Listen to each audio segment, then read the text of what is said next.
तुम्ही ऐन वेळेला उद्धव ठाकरे गटाकडनं उमेदवारी केली होती, पण ऐन वेळेला 2 मिनिटं असताना तुम्ही उमेदवारी माघार घेतली आहे. काय एकंदरीत तुम्ही म्हणणार?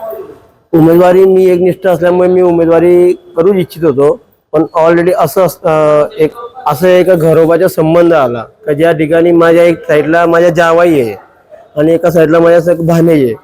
त्यामुळे भाच्या आणि जावाईचा हा फॉर्म त्यांनी ऐन वेळेला जेव्हा माझ्या भरल्यानंतर त्यांनी भरला होता.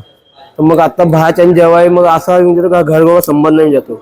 मग त्यामुळे समाजाच्या बी एक आपण मोठे असल्यामुळे आपण देणं लागतो का प्रतिष्ठित व्यक्ती आपले आहे आणि आपल्याला सगळं समाज पण सांभाळायचा आहे.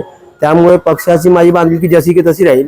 फक्त एक जावई आणि माझ्या भाच्यासाठी एक नवी तरुण पिढी आहे, तर त्यांना एक प्रोत्साहन म्हणून त्यांना उभं राहण्यासाठी का पुढे येऊन ते काम करतील.